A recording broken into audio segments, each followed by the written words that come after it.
मेरे प्यारे देशवासियों, नमस्कार। 74वें ਸੁਤੰਤਰਤਾ ਦਿਵਸ ਦੀ ਪੂਰਵ ਸੰਧਿਆ ਤੇ ਦੇਸ਼ ਵਿਦੇਸ਼ ਵਿੱਚ ਰਹਿ ਰਹੇ ਭਾਰਤ ਦੇ ਸਾਰੇ ਲੋਕਾਂ ਨੂੰ ਬਹੁਤ-ਬਹੁਤ ਵਧਾਈ ਤੇ ਢੇਰ ਸਾਰੀਆਂ ਸ਼ੁਭਕਾਮਨਾਵਾਂ। 15 ਅਗਸਤ ਨੂੰ ਅਸੀਂ ਸਾਰੇ ਤਿਰੰਗੇ ਨੂੰ ਲਹਿਰਾਉਂਦੇ ਹੋਏ ਆਜ਼ਾਦੀ ਦਿਵਸ ਸਮਾਰੋਹਾਂ ਵਿੱਚ ਭਾਗ ਲੈ ਕੇ ਤੇ ਦੇਸ਼ ਭਗਤੀ ਦੇ ਨਾਲ ਭਰੇ ਗੀਤ ਸੁਣ ਕੇ ਉਤਸ਼ਾਹ ਵਿੱਚ ਭਰ ਜਾਂਦੇ ਹਾਂ। ਸਾਡੇ ਨੌਜਵਾਨਾਂ ਲਈ ਇਹ ਆਜ਼ਾਦੀ ਦੇ ਮਾਣ ਨੂੰ ਮਹਿਸੂਸ ਕਰਨ ਦਾ ਦਿਨ ਹੈ। ਇਸ ਮੌਕੇ ਤੇ ਅਸੀਂ ਆਪਣੇ ਆਜ਼ਾਦੀ ਘੁਲਾਟੀਆਂ ਦੀ ਕੁਰਬਾਨੀ ਨੂੰ ਦਿਲੋਂ ਯਾਦ ਕਰਦੇ ਹਾਂ। ਉਨ੍ਹਾਂ ਦੇ ਬਲੀਦਾਨ ਸਦਕਾ ਹੀ ਅਸੀਂ ਸਭ ਅੱਜ ਇੱਕ ਆਜ਼ਾਦ ਦੇਸ਼ ਦੇ ਨਿਵਾਸੀ ਹਾਂ।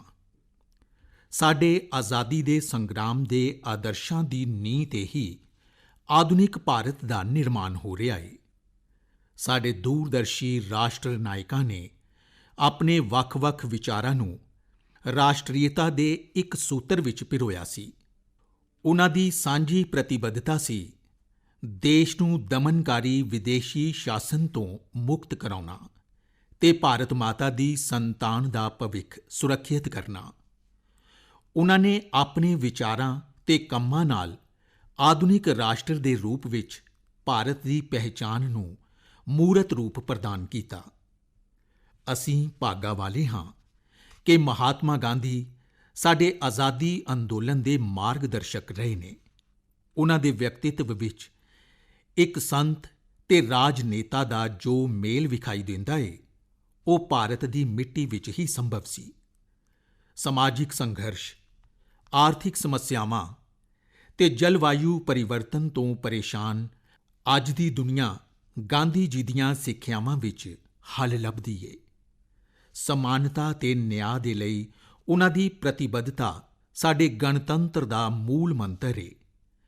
ਗਾਂਧੀ ਜੀ ਦੇ ਬਾਰੇ ਵਿੱਚ ਨੌਜਵਾਨ ਪੀੜ੍ਹੀ ਦੀ ਜਿਗਿਆਸਾ ਤੇ ਉਤਸ਼ਾਹ ਦੇਖ ਕੇ ਮੈਨੂੰ ਬਹੁਤ ਖੁਸ਼ੀ ਹੁੰਦੀ ਏ। ਪਿਆਰੇ ਦੇਸ਼ਵਾਸੀਓ, ਇਸ ਸਾਲ ਆਜ਼ਾਦੀ ਦਿਵਸ ਦੇ ਉਤਸ਼ਾਹ ਵਿੱਚ ਹਮੇਸ਼ਾ ਦੀ ਤਰ੍ਹਾਂ ਧੂਮ-ਧਾਮ ਨਹੀਂ ਹੋਵੇਗੀ। ਇਸ ਦਾ ਕਾਰਨ ਸਪਸ਼ਟ ਏ। ਪੂਰੀ ਦੁਨੀਆ ਇੱਕ ਐਸੇ ਘਾਤਕ ਵਾਇਰਸ ਨਾਲ ਜੂਝ ਰਹੀ ਏ ਜਿਸ ਨੇ ਜਨ ਜੀਵਨ ਨੂੰ ਭਾਰੀ ਨੁਕਸਾਨ ਪਹੁੰਚਾਇਆ ਏ ਤੇ ਹਰ ਤਰ੍ਹਾਂ ਦੀਆਂ ਗਤੀਵਿਧੀਆਂ ਵਿੱਚ ਰੁਕਾਵਟ ਪੈਦਾ ਕੀਤੀ ਏ। ਇਸ ਵੈਸ਼ਵਿਕ ਮਹਾਮਾਰੀ ਦੇ ਕਰਕੇ ਸਾਡਾ ਸਭ ਦਾ ਜੀਵਨ ਪੂਰੀ ਤਰ੍ਹਾਂ ਬਦਲ ਗਿਆ ਏ। ਇਹ ਬਹੁਤ ਤਸੱਲੀ ਵਾਲੀ ਗੱਲ ਏ ਕਿ ਇਸ ਚੁਣੌਤੀ ਦਾ ਸਾਹਮਣਾ ਕਰਨ ਲਈ ਕੇਂਦਰ ਸਰਕਾਰ ਨੇ ਪੂਰਵ ਅਨੁਮਾਨ ਲਗਾਉਂਦਿਆਂ ਹੋਇਆਂ ਸਮਾਂ ਰਹਿੰਦਿਆਂ ਪ੍ਰਭਾਵਸ਼ਾਲੀ ਕਦਮ ਚੱਕ ਲਏ ਸੀ। ਇਨ੍ਹਾਂ ਅਸਧਾਰਨ ਕੋਸ਼ਿਸ਼ਾਂ ਸਦਕਾ ਸੰਘਣੀ ਆਬਾਦੀ ਤੇ ਵੱਖ-ਵੱਖ ਪਰਿਸਥਿਤੀਆਂ ਵਾਲੇ ਸਾਡੇ ਵਿਸ਼ਾਲ ਦੇਸ਼ ਵਿੱਚ ਇਸ ਚੁਣੌਤੀ ਦਾ ਡਟ ਕੇ ਮੁਕਾਬਲਾ ਕੀਤਾ ਜਾ ਰਿਹਾ ਹੈ। ਰਾਜ ਸਰਕਾਰਾਂ ਨੇ ਸਥਾਨਕ ਹਾਲਾਤ ਦੇ ਅਨੁਸਾਰ ਕਾਰਵਾਈ ਕੀਤੀ। ਜਨਤਾ ਨੇ ਪੂਰਾ ਸਹਿਯੋਗ ਦਿੱਤਾ। ਇਨ੍ਹਾਂ ਕੋਸ਼ਿਸ਼ਾਂ ਨਾਲ ਅਸੀਂ ਵੈਸ਼ਵਿਕ ਮਹਾਮਾਰੀ ਦੀ ਵਿਕਰਾਲਤਾ ਤੇ ਕਾਬੂ ਰੱਖਣ ਤੇ ਵੱਡੀ ਗਿਣਤੀ ਵਿੱਚ ਲੋਕਾਂ ਦੇ ਜੀਵਨ ਦੀ ਰੱਖਿਆ ਕਰਨ ਵਿੱਚ ਸਫਲਤਾ ਹਾਸਲ ਕੀਤੀ ਏ। ਇਹ ਪੂਰੀ ਦੁਨੀਆ ਦੇ ਸਾਹਮਣੇ ਇੱਕ ਯੋਗ ਮਿਸਾਲ ਏ। ਰਾਸ਼ਟਰ ਉਨ੍ਹਾਂ ਸਾਰੇ ਡਾਕਟਰਾਂ, ਨਰਸਾਂ ਤੇ ਹੋਰ ਸਿਹਤ ਕਰਮੀਆਂ ਦਾ ਰਿਣੀ ਏ ਜੋ ਕੋਰੋਨਾ ਵਾਇਰਸ ਦੇ ਖਿਲਾਫ ਇਸ ਲੜਾਈ ਵਿੱਚ ਮੋਹਰੀ ਯੋਧੇ ਰਹੇ ਨੇ। ਬਦਕਿਸਮਤੀ ਨਾਲ ਉਨ੍ਹਾਂ ਵਿੱਚੋਂ ਬਹੁਤ ਸਾਰੇ ਯੋਧਿਆਂ ਨੇ ਇਸ ਮਹਾਮਾਰੀ ਦਾ ਮੁਕਾਬਲਾ ਕਰਦੇ ਹੋਏ ਆਪਣੇ ਜੀਵਨ ਦਾ ਬਲੀਦਾਨ ਦਿੱਤਾ ਏ। ਇਹ ਸਾਡੇ ਰਾਸ਼ਟਰ ਦੇ ਆਦਰਸ਼ ਸੇਵਾ ਯੋਧੇ ਨੇ। ਇਨ੍ਹਾਂ ਕੋਰੋਨਾ ਯੋਧਿਆਂ ਦੀ ਜਿੰਨੀ ਵੀ ਤਾਰੀਫ ਕੀਤੀ ਜਾਵੇ ਉਹ ਘੱਟ ਏ।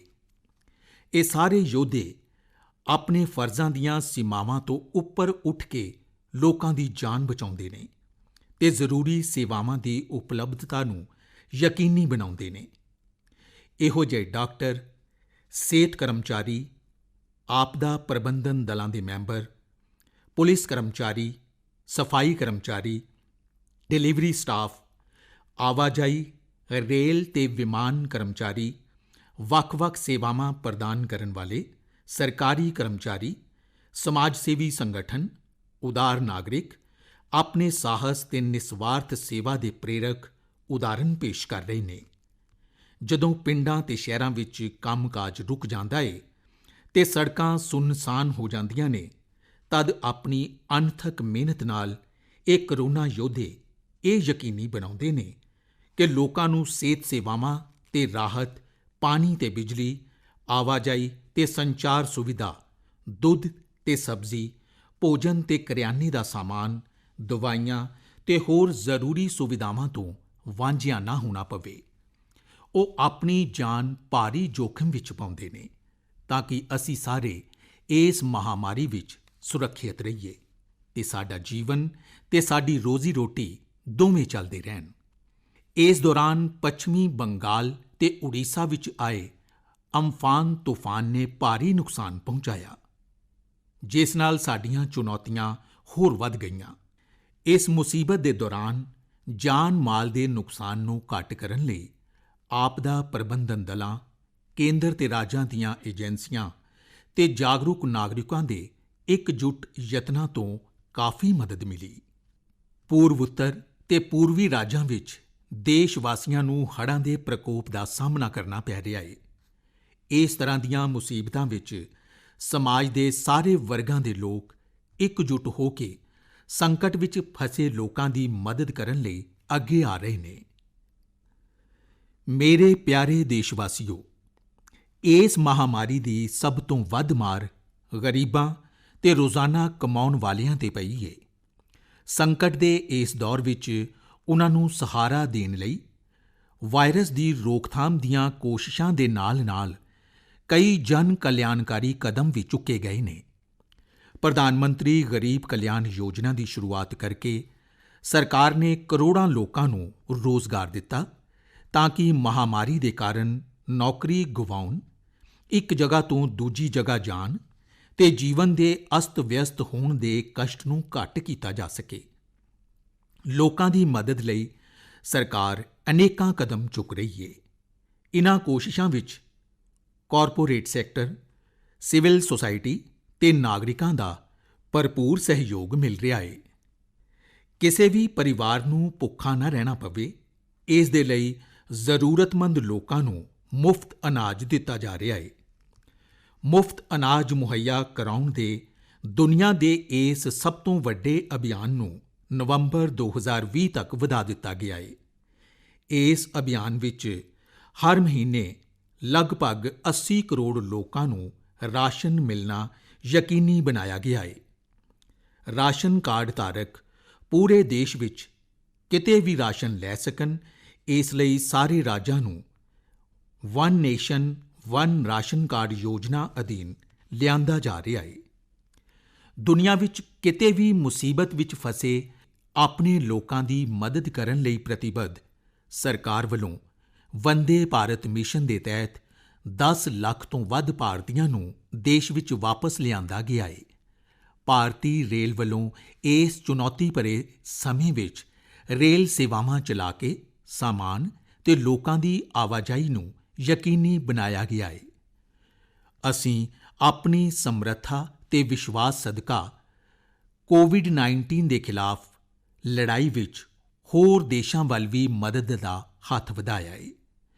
ਹੋਰ ਦੇਸ਼ਾਂ ਦੀ ਬੇਨਤੀ ਤੇ ਦਵਾਈਆਂ ਮੁਹੱਈਆ ਕਰਾ ਕੇ ਅਸੀਂ ਇੱਕ ਵਾਰ ਫੇਰ ਇਹ ਸਿੱਧ ਕੀਤਾ ਏ ਕਿ ਭਾਰਤ ਸੰਕਟ ਦੀ ਘੜੀ ਵਿੱਚ ਵਿਸ਼ਵ ਸਮੁਦਾਇ ਨਾਲ ਖੜਾ ਰਹਿੰਦਾ ਏ। ਖੇਤਰੀ ਤੇ ਸੰਸਾਰਿਕ ਪੱਧਰ ਤੇ ਮਹਾਮਾਰੀ ਦਾ ਸਾਹਮਣਾ ਕਰਨ ਲਈ ਪ੍ਰਭਾਵਸ਼ਾਲੀ ਰਣਨੀਤੀ ਨੂੰ ਵਿਕਸਿਤ ਕਰਨ ਵਿੱਚ ਸਾਡੀ ਮੋਹਰੀ ਭੂਮਿਕਾ ਰਹੀ ਏ। ਸੰਯੁਕਤ ਰਾਸ਼ਟਰ ਸੁਰੱਖਿਆ ਪਰਿਸ਼ਦ ਦੀ ਅਸਥਾਈ ਮੈਂਬਰਸ਼ਿਪ ਲਈ ਹਾਲ ਹੀ ਵਿੱਚ ਹੋਈਆਂ ਚੋਣਾਂ ਵਿੱਚ ਮਿਲਿਆ ਭਾਰੀ ਸਮਰਥਨ ਭਾਰਤ ਦੇ ਪ੍ਰਤੀ ਵਿਆਪਕ ਅੰਤਰਰਾਸ਼ਟਰੀ ਸਦਭਾਵਨਾ ਦਾ ਪ੍ਰਮਾਣ ਹੈ। ਭਾਰਤ ਦੀ ਇਹ ਰਿਵਾਇਤ ਰਹੀ ਏ ਕਿ ਅਸੀਂ ਸਿਰਫ ਆਪਣੇ ਲਈ ਹੀ ਨਹੀਂ ਜਿਉਂਦੇ ਹਾਂ, ਸਗੋਂ ਪੂਰੇ ਵਿਸ਼ਵ ਦੇ ਕਲਿਆਣ ਦੀ ਭਾਵਨਾ ਨਾਲ ਕੰਮ ਕਰਦੇ ਹਾਂ। ਭਾਰਤ ਦੀ ਆਤਮ ਨਿਰਭਰਤਾ ਦਾ ਅਰਥ ਆਪ ਸਮਰੱਥ ਹੋਣਾ ਏ, ਦੁਨੀਆ ਤੋਂ ਵੱਖ ਹੋਣਾ ਜਾਂ ਦੂਰੀ ਬਣਾਉਣਾ ਨਹੀਂ। ਇਸ ਦਾ ਅਰਥ ਇਹ ਵੀ ਏ ਕਿ ਭਾਰਤ ਸੰਸਾਰਿਕ ਬਾਜ਼ਾਰ ਵਿਵਸਥਾ ਵਿੱਚ ਸ਼ਾਮਿਲ ਵੀ ਰਹੇਗਾ ਤੇ ਆਪਣੀ ਵਿਸ਼ੇਸ਼ ਪਹਿਚਾਣ ਵੀ ਕਾਇਮ ਰੱਖੇਗਾ। ਪਿਆਰੇ ਦੇਸ਼ਵਾਸੀਓ, ਅੱਜ ਵਿਸ਼ਵ ਸਮੁਦਾਇ ਵਾਸੁਦੇਵ ਕੁਟੁੰਬਕਮ ਭਾਵ ਸਾਰਾ ਵਿਸ਼ਵ ਇੱਕੋ ਹੀ ਪਰਿਵਾਰ ਹੈ ਦੀ ਮਾਨਤਾ ਨੂੰ ਸਵੀਕਾਰ ਕਰ ਰਿਹਾ ਹੈ, ਜਿਸ ਦਾ ਵਰਣਨ ਸਾਡੀ ਪਰੰਪਰਾ ਵਿੱਚ ਬਹੁਤ ਹੀ ਪਹਿਲੇ ਕਰ ਦਿੱਤਾ ਗਿਆ ਸੀ। ਪਰ ਅੱਜ ਜਦੋਂ ਵਿਸ਼ਵ ਸਮੁਦਾਇ ਦੇ ਸਾਹਮਣੇ ਆਈ ਸਭ ਤੋਂ ਵੱਡੀ ਚੁਣੌਤੀ ਨਾਲ ਇਕਜੁੱਟ ਹੋ ਕੇ ਸੰਘਰਸ਼ ਕਰਨ ਦੀ ਲੋੜ ਏ, ਉਦੋਂ ਸਾਡੇ ਗੁਆਂਢੀ ਨੇ ਆਪਣੀਆਂ ਵਿਸਤਾਰਵਾਦੀ ਗਤੀਵਿਧੀਆਂ ਨੂੰ ਚਾਲਾਕੀ ਨਾਲ ਅੰਜਾਮ ਦੇਣ ਦੀ ਜੁਰਅਤ ਕੀਤੀ ਏ। ਸੀਮਾਵਾਂ ਦੀ ਰੱਖਿਆ ਕਰਦੇ ਹੋਏ ਸਾਡੇ ਬਹਾਦਰ ਜਵਾਨਾਂ ਨੇ ਆਪਣੀਆਂ ਜਾਨਾਂ ਵਾਰ ਦਿੱਤੀਆਂ। ਭਾਰਤ ਮਾਤਾ ਦੇ ਉਹ ਸਪੂਤ ਦੇਸ਼ ਦੇ ਮਾਣ ਲਈ ਹੀ ਜਿਉਂਦੇ ਰਹੇ ਤੇ ਉਸੇ ਲਈ ਹੀ ਮਰ ਮਿਟੇ। ਪੂਰਾ ਦੇਸ਼ ਗਲਵਾਨ ਘਾਟੀ ਦੇ ਬਲੀਦਾਨੀਆਂ ਨੂੰ ਨਮਨ ਕਰਦਾ ਹੈ। ਹਰ ਭਾਰਤ ਵਾਸੀ ਦਿਲੋਂ ਉਹਨਾਂ ਦੇ ਪਰਿਵਾਰ ਦੇ ਮੈਂਬਰਾਂ ਦਾ ਅਹਿਸਾਨਮੰਦ ਹੈ। ਉਹਨਾਂ ਦੀ ਬਹਾਦਰੀ ਨੇ ਇਹ ਦਿਖਾ ਦਿੱਤਾ ਕਿ ਭਾਵੇਂ ਸਾਡੀ ਆਸਥਾ ਸ਼ਾਂਤੀ ਵਿੱਚ ਏ, ਫੇਰ ਵੀ ਜੇ ਕੋਈ ਅਸ਼ਾਂਤੀ ਪੈਦਾ ਕਰਨ ਦੀ ਕੋਸ਼ਿਸ਼ ਕਰੇਗਾ ਤਾਂ ਉਸ ਨੂੰ ਢੁਕਵਾਂ ਜਵਾਬ ਦਿੱਤਾ ਜਾਵੇਗਾ। ਸਾਨੂੰ ਆਪਣੀਆਂ ਹਥਿਆਰਬੰਦ ਸੇਨਾਵਾਂ, ਪੁਲਿਸ ਤੇ ਅਰਧ ਸੈਨਿਕ ਬਲਾਂ ਤੇ ਮਾਣ ਏ, ਜੋ ਸੀਮਾਵਾਂ ਦੀ ਰੱਖਿਆ ਕਰਦੇ ਨੇ ਤੇ ਸਾਡੀ ਆਂਤਰਿਕ ਸੁਰੱਖਿਆ ਨੂੰ ਯਕੀਨੀ ਬਣਾਉਂਦੇ ਨੇ। ਮੇਰਾ ਮੰਨਣਾ ਏ ਕਿ ਕੋਵਿਡ-19 ਦੇ ਖਿਲਾਫ ਲੜਾਈ ਵਿੱਚ ਜੀਵਨ ਅਤੇ ਰੋਜ਼ਗਾਰ ਦੋਹਾਂ ਦੀ ਰੱਖਿਆ ਤੇ ਧਿਆਨ ਦੇਣਾ ਜ਼ਰੂਰੀ ਏ। ਅਸੀਂ ਮੌਜੂਦਾ ਸੰਕਟ ਨੂੰ ਸਾਰਿਆਂ ਦੇ ਹਿੱਤ ਵਿੱਚ, ਖਾਸ ਤੌਰ ਤੇ ਕਿਸਾਨਾਂ ਤੇ ਛੋਟੇ ਉਦਮੀਆਂ ਦੇ ਹਿੱਤ ਵਿੱਚ ਸਮੁਚਿਤ ਸੁਧਾਰ ਲਿਆ ਕੇ ਅਰਥ ਵਿਵਸਥਾ ਨੂੰ ਮੁੜ ਗਤੀ ਪ੍ਰਦਾਨ ਕਰਨ ਦੇ ਮੌਕੇ ਦੇ ਰੂਪ ਵਿੱਚ ਦੇਖਿਆ ਏ। ਖੇਤੀਬਾੜੀ ਦੇ ਖੇਤਰ ਵਿੱਚ ਇਤਿਹਾਸਕ ਸੁਧਾਰ ਕੀਤੇ ਗਏ ਨੇ। ਹੁਣ ਕਿਸਾਨ ਬਿਨਾਂ ਕਿਸੇ ਰੁਕਾਵਟ ਦੇ ਦੇਸ਼ ਵਿੱਚ ਕਿਤੇ ਵੀ ਆਪਣੀ ਫਸਲ ਵੇਚ ਕੇ ਉਸ ਦਾ ਵੱਧ ਤੋਂ ਵੱਧ ਮੁੱਲ ਪ੍ਰਾਪਤ ਕਰ ਸਕਦੇ ਨੇ। ਕਿਸਾਨਾਂ ਨੂੰ ਨਿਯਮਿਤ ਪਾਬੰਦੀਆਂ ਤੋਂ ਮੁਕਤ ਕਰਨ ਲਈ ਆਵਸ਼ਕ ਵਸਤੂ ਅਧਿਨਿਯਮ ਵਿੱਚ ਸੁਧਾਰ ਕੀਤਾ ਗਿਆ ਏ। ਇਸ ਨਾਲ ਕਿਸਾਨਾਂ ਦੀ ਆਮਦਨ ਵਧਾਉਣ ਵਿੱਚ ਮਦਦ ਮਿਲੇਗੀ। ਮੇਰੇ ਪਿਆਰੇ ਦੇਸ਼ਵਾਸੀਓ, ਸਾਲ 2020 ਵਿੱਚ ਅਸੀਂ ਸਾਰਿਆਂ ਨੇ ਕਈ ਮਹੱਤਵਪੂਰਨ ਸਬਕ ਸਿੱਖੇ ਨੇ। ਇੱਕ ਅਲੁਪਤ ਵਾਇਰਸ ਨੇ ਇਸ ਮਿੱਥ ਨੂੰ ਤੋੜ ਦਿੱਤਾ ਏ ਕਿ ਕੁਦਰਤ ਮਨੁੱਖ ਦੇ ਅਧੀਨ ਏ। ਮੇਰਾ ਮੰਨਣਾ ਏ ਕਿ ਸਹੀ ਰਾਹ ਫੜ ਕੇ ਕੁਦਰਤ ਦੇ ਨਾਲ ਤਾਲਮੇਲ ਤੇ ਆਧਾਰਿਤ ਜੀਵਨ ਸ਼ੈਲੀ ਨੂੰ ਅਪਣਾਉਣ ਦਾ ਮੌਕਾ ਮਾਨਵਤਾ ਦੇ ਸਾਹਮਣੇ ਹਾਲੇ ਵੀ ਮੌਜੂਦ ਏ। ਜਲਵਾਯੂ ਪਰਿਵਰਤਨ ਦੀ ਤਰ੍ਹਾਂ ਇਸ ਮਹਾਮਾਰੀ ਨੇ ਵੀ ਇਹ ਚੇਤਨਾ ਜਗਾਈ ਏ ਕਿ ਵਿਸ਼ਵ ਸਮਾਜ ਦੇ ਹਰ ਇੱਕ ਮੈਂਬਰ ਦੀ ਕਿਸਮਤ ਇੱਕ ਦੂਜੇ ਨਾਲ ਜੁੜੀ ਹੋਈ ਏ। ਮੇਰਾ ਮੰਨਣਾ ਏ ਕਿ ਵਰਤਮਾਨ ਸੰਦਰਭ ਵਿੱਚ ਅਰਥ ਕੇਂਦਰਿਤ ਸਮਾਵੇਸ਼ਨ ਤੋਂ ਵੱਧ ਮਹੱਤਵਪੂਰਨ ਏ ਮਾਨਵ ਕੇਂਦਰਿਤ ਸਹਿਯੋਗ। ਇਹ ਬਦਲਾਅ ਜਿੰਨਾ ਜ਼ਿਆਦਾ ਵਿਆਪਕ ਹੋਵੇਗਾ, ਮਨੁੱਖਤਾ ਦਾ ਓਨਾ ਹੀ ਜ਼ਿਆਦਾ ਭਲਾ ਹੋਵੇਗਾ। 21ਵੀਂ ਸਦੀ ਨੂੰ ਉਸ ਸਦੀ ਦੇ ਰੂਪ ਵਿੱਚ ਯਾਦ ਕੀਤਾ ਜਾਣਾ ਚਾਹੀਦਾ ਏ ਜਦੋਂ ਮਾਨਵਤਾ ਨੇ ਮਤਭੇਦਾਂ ਨੂੰ ਦਰਕਿਨਾਰ ਕਰਕੇ ਧਰਤੀ ਮਾਂ ਦੀ ਰੱਖਿਆ ਲਈ ਇਕਜੁੱਟ ਯਤਨ ਕੀਤੇ। ਦੂਸਰਾ ਸਬਕ ਇਹ ਹੈ ਕਿ ਕੁਦਰਤ ਰੂਪੀ ਜਨਨੀ ਦੀ ਨਜ਼ਰ ਵਿੱਚ ਅਸੀਂ ਸਾਰੇ ਇੱਕ ਸਮਾਨ ਹਾਂ ਤੇ ਆਪਣੇ ਜੀਵਨ ਦੀ ਰੱਖਿਆ ਤੇ ਵਿਕਾਸ ਲਈ ਮੁੱਖ ਤੌਰ ਤੇ ਆਪਣੇ ਆਲੇ-ਦੁਆਲੇ ਦੇ ਲੋਕਾਂ ਤੇ ਨਿਰਭਰ ਹਾਂ। ਕਰੋਨਾ ਵਾਇਰਸ ਮਾਨਵ ਸਮਾਜ ਵੱਲੋਂ ਬਣਾਏ ਗਏ ਬਨਾਵਟੀ ਬਟਵਾਰਿਆਂ ਨੂੰ ਨਹੀਂ ਮੰਨਦਾ। ਇਸ ਨਾਲ ਇਹ ਵਿਸ਼ਵਾਸ ਪੱਕਾ ਹੁੰਦਾ ਏ ਕਿ ਮਨੁੱਖ ਵੱਲੋਂ ਪੈਦਾ ਕੀਤੇ ਗਏ ਹਰ ਤਰ੍ਹਾਂ ਦੇ ਪੂਰਵਾਗ੍ਰਹਾਂ ਤੇ ਸੀਮਾਵਾਂ ਤੋਂ ਸਾਨੂੰ ਉੱਪਰ ਉੱਠਣ ਦੀ ਜ਼ਰੂਰਤ ਏ। ਭਾਰਤ ਵਾਸੀਆਂ ਵਿੱਚ ਆਪਸੀ ਸਹਿਯੋਗ ਤੇ ਦਇਆ ਦੀ ਭਾਵਨਾ ਦਿਖਾਈ ਦਿੰਦੀ ਏ। ਸਾਨੂੰ ਆਪਣੇ ਆਚਰਣ ਵਿੱਚ ਇਸ ਸਦਗੁਣ ਨੂੰ ਹੋਰ ਜ਼ਿਆਦਾ ਸ਼ਾਮਿਲ ਕਰਨਾ ਚਾਹੀਦਾ ਏ। ਤਾਂ ਹੀ ਅਸੀਂ ਸਭ ਦੇ ਲਈ ਬਿਹਤਰ ਭਵਿੱਖ ਦਾ ਨਿਰਮਾਣ ਕਰ ਸਕਦੇ ਹਾਂ। ਤੀਜਾ ਸਬਕ ਸਿਹਤ ਸੇਵਾ ਨੂੰ ਹੋਰ ਮਜ਼ਬੂਤ ਕਰਨ ਨਾਲ ਜੁੜਿਆ ਏ। ਸਾਰਵਜਨਿਕ ਹਸਪਤਾਲਾਂ ਤੇ ਪ੍ਰਯੋਗਸ਼ਾਲਾਵਾਂ ਨੇ ਕੋਵਿਡ-19 ਦਾ ਸਾਹਮਣਾ ਕਰਨ ਵਿੱਚ ਮੋਹਰੀ ਭੂਮਿਕਾ ਨਿਭਾਈ ਏ। ਸਾਰਵਜਨਿਕ ਸਿਹਤ ਸੇਵਾਵਾਂ ਕਰਕੇ ਗਰੀਬਾਂ ਲਈ ਇਸ ਮਹਾਮਾਰੀ ਦਾ ਸਾਹਮਣਾ ਕਰਨਾ ਸੰਭਵ ਹੋ ਸਕਿਆ ਏ। ਇਸ ਲਈ ਇਨ੍ਹਾਂ ਸਾਰਵਜਨਿਕ ਸਿਹਤ ਸੁਵਿਧਾਵਾਂ ਨੂੰ ਹੋਰ ਵਿਸ਼ਾਲ ਤੇ ਮਜ਼ਬੂਤ ਬਣਾਉਣਾ ਹੋਏਗਾ। ਚੌਥਾ ਸਬਕ ਵਿਗਿਆਨ ਤੇ ਤਕਨਾਲੋਜੀ ਦੇ ਨਾਲ ਸੰਬੰਧਿਤ ਹੈ।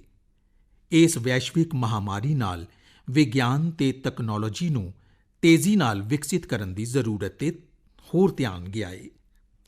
ਲਾਕਡਾਊਨ ਤੇ ਉਸ ਦੇ ਬਾਅਦ ਲਗਾਤਾਰ ਅਨਲੌਕ ਦੀ ਪ੍ਰਕਿਰਿਆ ਦੇ ਦੌਰਾਨ ਸ਼ਾਸਨ, ਸਿੱਖਿਆ, ਵਪਾਰ, ਦਫ਼ਤਰੀ ਕੰਮਕਾਜ ਤੇ ਸਮਾਜਿਕ ਸੰਪਰਕ ਦੇ ਪ੍ਰਭਾਵੀ ਮਾਧਿਅਮ ਵਜੋਂ ਸੂਚਨਾ ਤੇ ਸੰਚਾਰ ਤਕਨਾਲੋਜੀ ਨੂੰ ਅਪਣਾਇਆ ਗਿਆ ਹੈ।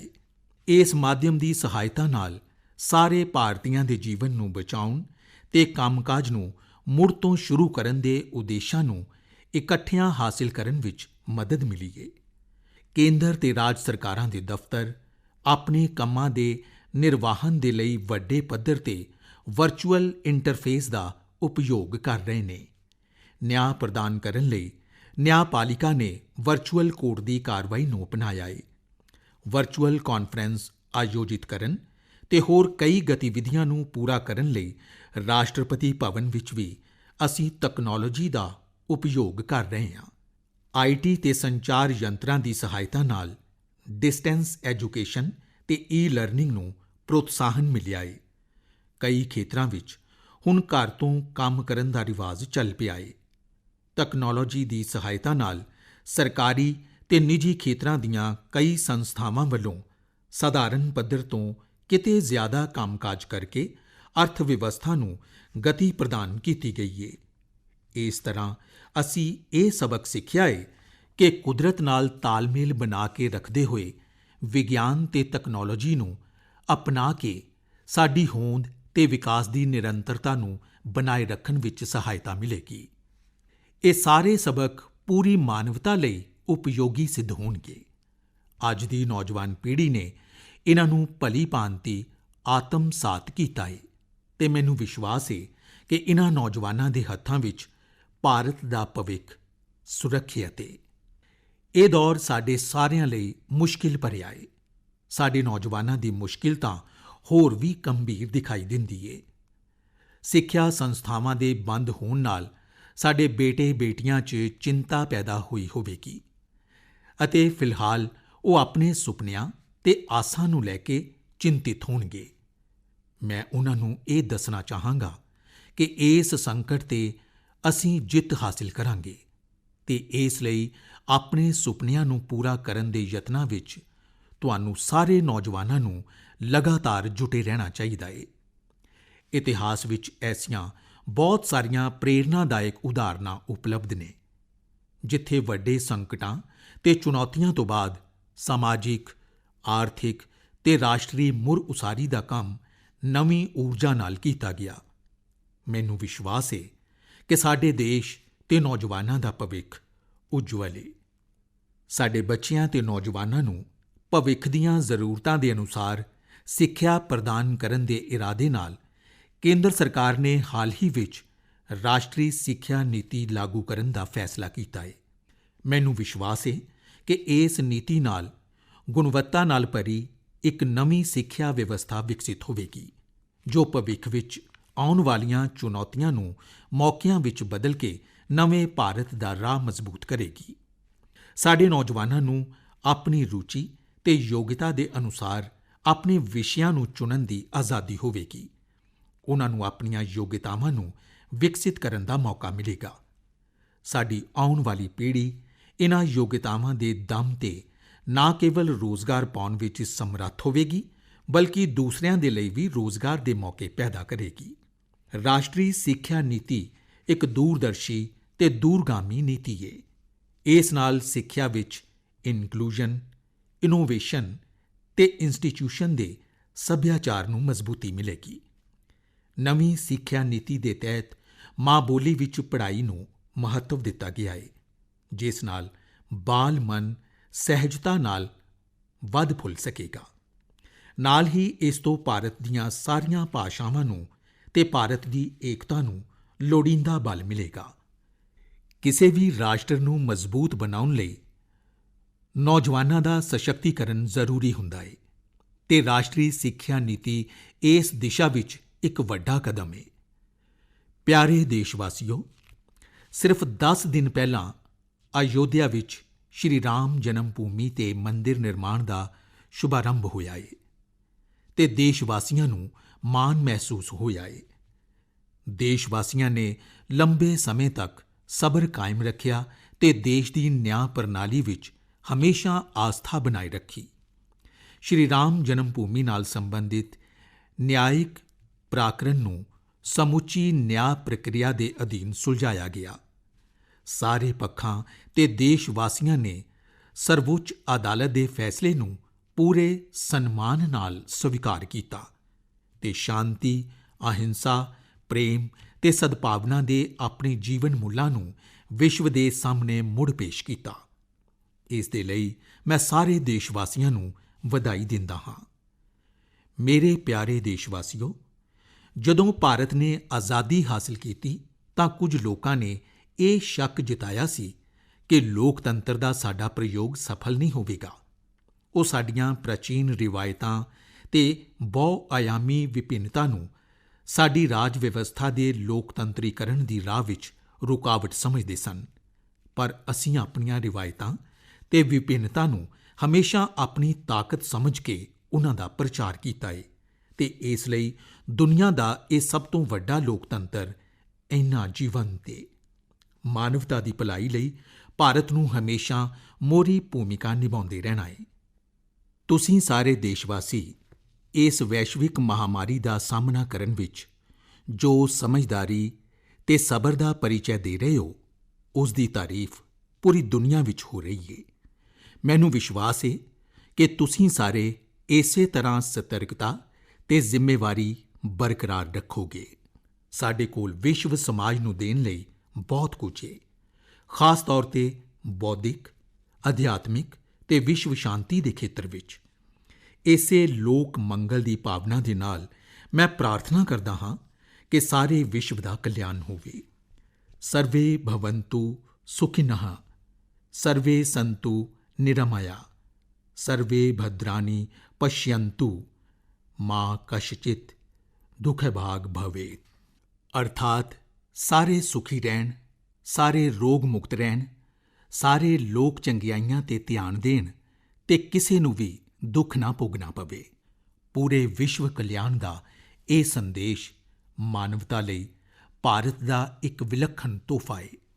ਇੱਕ ਵਾਰ ਫੇਰ ਤੁਹਾਨੂੰ ਸਾਰਿਆਂ ਨੂੰ 74ਵੇਂ ਆਜ਼ਾਦੀ ਦਿਵਸ ਦੀ ਵਧਾਈ ਦਿੰਦਿਆਂ ਹੋਇਆਂ ਤੁਹਾਡੇ ਸਾਰਿਆਂ ਦੀ ਚੰਗੀ ਸਿਹਤ ਤੇ ਸੁੰਦਰ ਭਵਿੱਖ ਦੀ ਕਾਮਨਾ ਕਰਦਾ ਹਾਂ। ਧੰਨਵਾਦ। ਜੈ ਹਿੰਦ।